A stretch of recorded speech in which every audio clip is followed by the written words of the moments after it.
Hello everyone, my name's Jess, and today we are going to be doing the mid-year book freakout tag. I cannot believe that it is the middle of 2024 already. It blows my mind. But yeah, let's just get right into it, discussing all the books that I read this year. It's been a pretty average reading year, I would say. I've read some great books, but I've also read many not so great books, like around the 3-star mark, which is not bad, but like I want those 4 or 5 stars, you know? So I've only had a few of those. So the second half of the year, I'm targeting big, chunky books that I know I'm gonna love. I'm just intimidated by. I apologize if you hear my dog in the background. She's in a very playful mood, so she's gonna be squeaking her toys, which is great for video time. So it's getting right into the best question, which is the best book that you've read so far this year. And this was a huge decision for me. I felt like this was the biggest decision that I've made in 2024 so far. And it was, I had to decide between 2 books that were very, very different. But essentially the best book that I read so far was the second book that I read this year, and that is Manacled. This is a fan fiction. It's the first fan fiction book that I've ever read, and it is the best book that I've read so far this year. So I don't know what that's saying. So this is just a world set in the Harry Potter realm, but it's a lot darker in the fact where it's set in a time where Voldemort has won and is kind of the Dark Lord, and it's kind of a romance between Hermione and Draco, and it's a very dark romance. It's super good. I loved it. It was really long, but I loved every moment of it and would highly, highly recommend it. The next question is the best sequel that you've read so far this year. And this one was tied in my mind, but Manacled is my favorite book. But this is the best sequel that I read, and that is Empire of the Damned by Jay Kristoff. I am obsessed with this series. I'm obsessed with Jay Kristoff. This is the first series or books that I've ever read by him, and blown away. I really want to read the Nevernight series, but this series basically follows a man who is a silver saint, and that is basically half human, half vampire, and they go and slay these out of control full vampires. And so it's a very dark world. There's this prophecy that there is this thing called the Grail that can end the forever night time.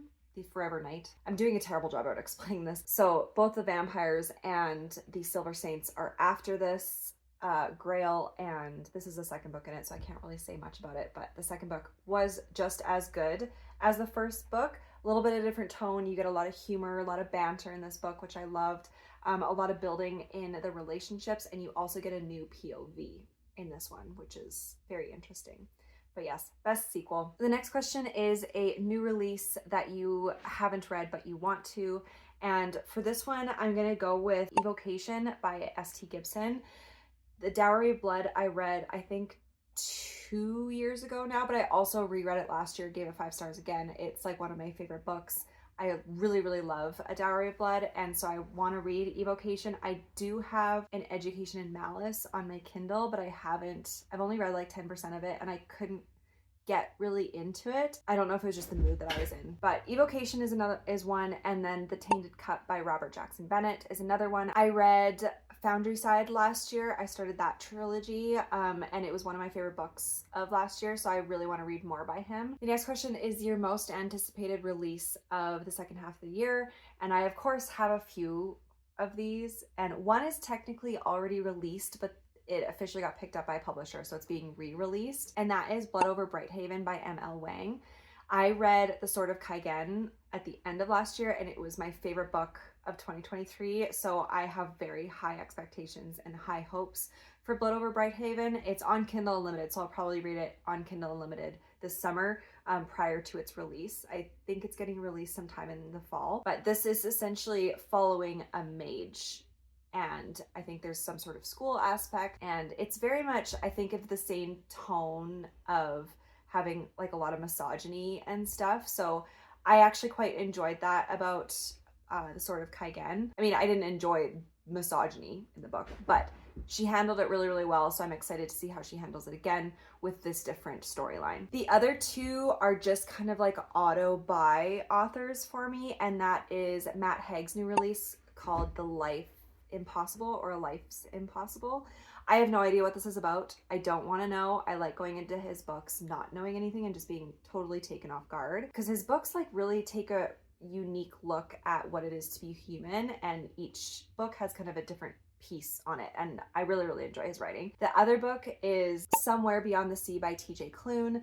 This is either a prequel or a sequel or a companion to House on the Cerulean Sea, which is one of my favorite books. So I'm really excited to read that one. Question number 5 is biggest disappointment. And I just finished this book and I'm very disappointed. I thought it was going to be a 5-star for me. Just the synopsis and what people have been raving about it, I definitely thought I was going to like it, but it just wasn't for me. And that's Emily Wilde's Encyclopedia of Fairies. I don't know if it was the writing or just the setting of the book being very like academic-y, research-esque. There was a lot of big words. It was very wordy and it had footnotes, and that's not my thing. And I just couldn't connect to the characters or the plot. So it was a 3-star for me, but I was expecting it to be a 5-star, so it was disappointing. I don't think it's the book's fault at all. It's definitely a personal preference because it was well written. It just wasn't for me. Question number 6 is biggest surprise. And this one was a big surprise because I don't usually gush over romances, but Funny Story by Emily Henry was awesome. Like it was as good as people say it was. This one was super cute. Like I loved the romance in it. It basically follows this girl who is engaged to be married and her fiance ends up cheating on her and falling in love with this other girl who was also in a relationship. And so the guy that was the girl that left him for her fiance, sorry, Lexi knocked the thing. No, Lex, no squeaking. Go lay down. Get your ear out of the shot. Go on, go lay down. And so the girl, the main character, ends up having to move in with this guy. I'm pretty sure his name is Miles. I'm really bad at character names.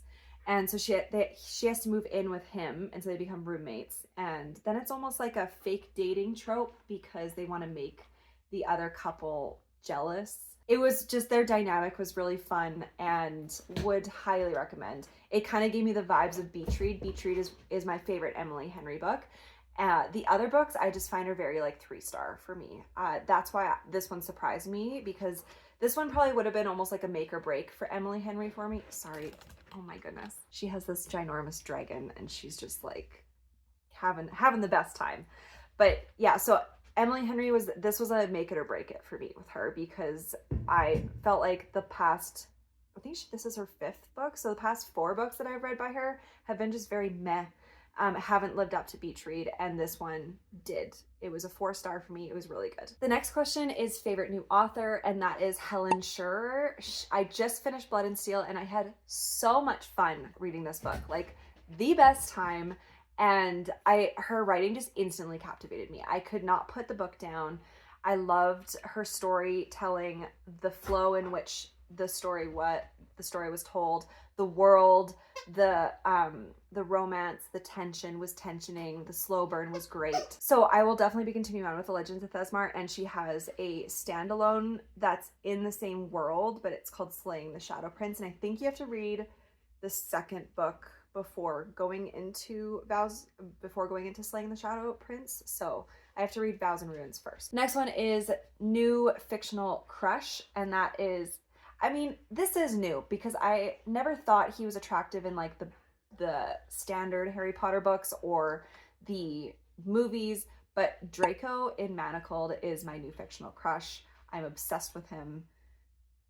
Love. New favorite character. My answer to this question, I can't actually say it because it's a spoiler, but I'm just gonna hold up the book because they are my new favorite character, but they're in Empire of the Damned, so I can't say it because it's a spoiler. That's a very vague answer. So an actual character that I can say would probably be Wilder from Blood and Steel. I think he has a lot of depth to him. We haven't gotten a lot from his perspective yet because Lexi, leave it. Sorry, just gonna throw this toy for her. The first book is very much in Thea, the main character, the main female character's perspective, and so we're following her journey more, but I feel like Wilder has a lot of depth to him, and I'm really excited to learn more about his backstory and see his character arc. Now, I don't want to use the same book for multiple questions, but the next question is a book that made you cry, and Empire of the Damned definitely made me cry. I was surprised to cry in this book, but that's all I can say. The next one is a book that made you happy, and that is The Ever King by L.J. Andrews. I loved this book. I gave it 5 out of 5 stars. I had such a fun time with it. I could not put it down. It was just so fun, and it made me happy because it just kept me intrigued, and sorry, Lexi's yanking me. And yeah, it was a great book. Really recommend. The Ever Queen, not so great, but the first book, this is her dragon. The first book, The Ever King, was great. The next one was actually quite challenging because I had to go back and look at the books that I've read. So the next question is the most beautiful book that you've bought this year. And I've actually been on like a book buying ban this year because I've been really focused on narrowing down my ebook TBR and my physical TBR and just continuing on in series. I also just don't want to spend money on books, but I obviously bought this one, and this is probably the prettiest book that I bought because I've actually only bought 3 books this year. Blows my mind. I've been utilizing my library a lot more and just reading off of my Kindle. So this is the prettiest book that I bought because I only have 2 other options, and it would be The Ever King and The Fury by Alex Michaelides, which was not a pretty cover at all. So yeah, this is probably, out of the 2, this is the prettier one. The next question, always a loaded question, and it is, what are the books you need to read before the end of the year? And I am targeting continuations of series. So I am currently in the middle of Words of Radiance. I am 752 pages in. This is a chonker of a book, but I am annotating it. I did immersively read it, but then the audiobook got returned. So I actually haven't picked this up since April, but I'll just have to go through my annotations and refresh. But I want to have this read by the end of summer, and then in fall, I want to pick up Oathbringer, because the 5th book comes out at the end of the year. So next year I would want to read Rhythm of War and the 5th book. But I absolutely adore the Stormlight Archive. I think it's such an expansive world, and you learn more and more about it the more you continue on. And like, it's not like you learn as the characters learn. Same thing with the magic. You learn as the characters are learning about the magic. These 2 chonkers I need to finish by the end of the year. And to continue on in the J. Kristoff world of writing, I want to read Nevernight. I want to start that series. So those would be probably like my top 2 priorities. Oh, and I also want to just read something by John Gwynne. So whether that be starting Malice or The Shadow of the Gods, I have both of them physically, so that'll help me narrow down my physical TBR. But I definitely want to start one of these. I don't know which one, so if you guys have read either and have any recommendations, I would love to hear it. But yeah, one of the 2 I will be starting in 2024. That is it for this mid-year book freakout tag.